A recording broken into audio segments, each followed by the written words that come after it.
Hey everyone, my name is Rachel. I'm a registered nurse and a mom, and I have been sharing the gift of nutrigenomics for a couple years now. And this is my friend Rusty, and we're going to be talking today about why you don't always feel anything on protandim and why it's still important to take it.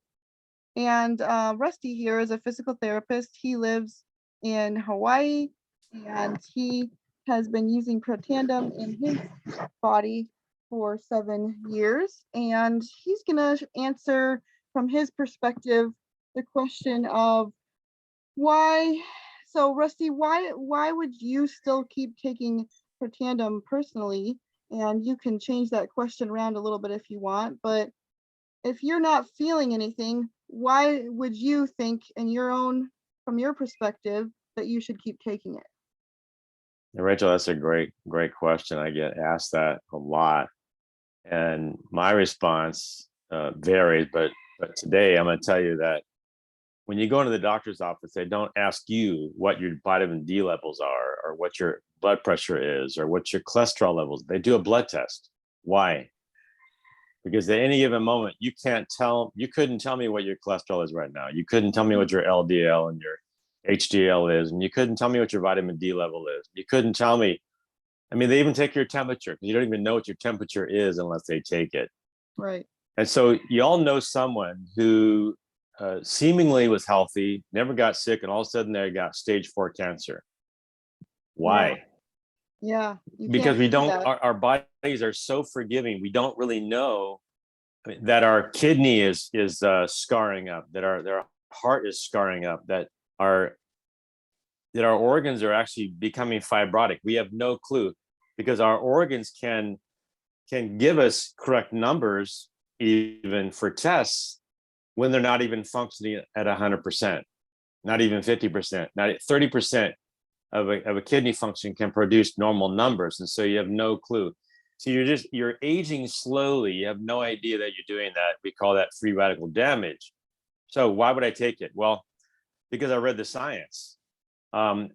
Interesting story, Rachel. I had a physician that was renting next to my office, my physical therapy office, and she wanted to do a trial on a patient. So we put a patient on this that wouldn't change their diet. They wouldn't exercise. They were basically had high blood pressure and some other issues, and cholesterol issues. So we put them on the Interrupt-2 protandim for 90 days. We did a blood test before and a blood test after. Mm. He didn't feel a thing, not a thing. But when he checked his small LDL particle number, he could have had a stroke. Yeah. Seriously. Yeah, most people And don't so know. Yeah. when it went down to the levels she said, this physician told me, lower or just as low as the cholesterol medication would do it. And he wasn't Wow. on the cholesterol medication at the time we did this test. And so the blood test showed lower cholesterol, lower triglycerides, all this kind of stuff. And he didn't feel a thing. And so that's kind of a short, or actually a long answer to that short question. Yeah, totally. Now, what about, for example, people, they are pretty healthy.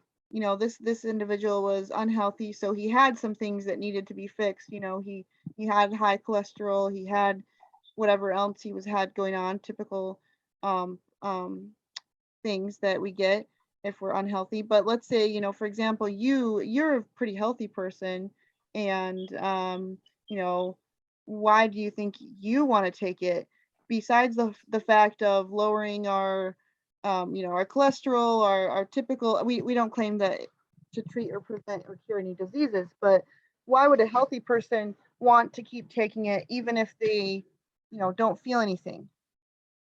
Rachel, that was my exact question for myself. I knew when I first had the first peek at this information, I thought, my wife needs this, right? She had health issues. I was a triathlete, super energetic, no health issues. No, I haven't even taken aspirin since I was 18, and Wow. I'm 65 now. I was 57 when this information came to me. I was also eating 80% raw food, organic, only no GMO. I mean, I'm like a health fanatic. The reason I take this, Rachel, is because free radical damage is real. Whether you feel it or not, it's happening. Mm. And I knew Dr. Joe McCord was received the LA Crescent Medal. I knew that they actually named the molecule SOD, superoxide dismutase, the measuring of that in McCord units.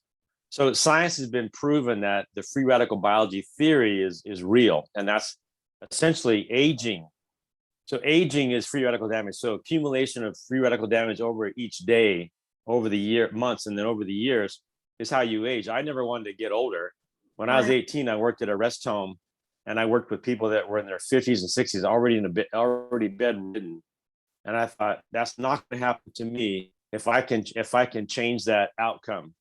When I found out that you could turn on nutrigenomics, which is nutrients that affect your gene expression, to make enzymes that fight free radical damage and other things like inflammation, like you were as an infant, I thought, whether I feel it or not, I'm taking this thing forever.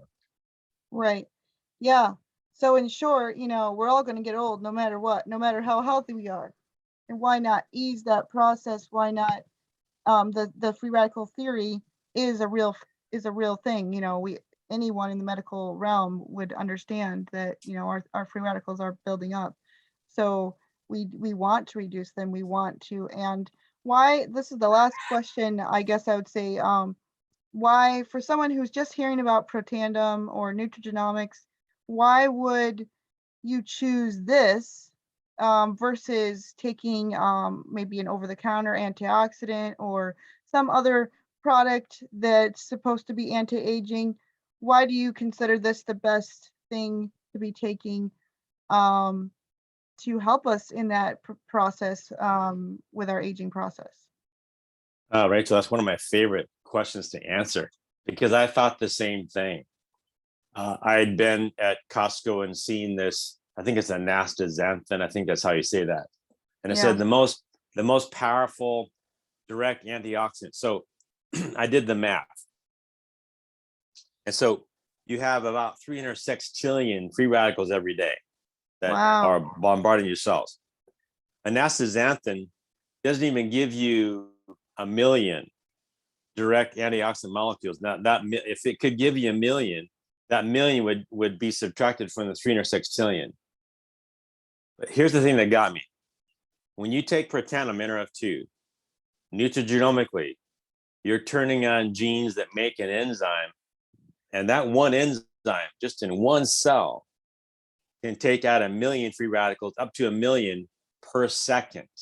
And the name of that enzyme again? For those superoxide dismutase.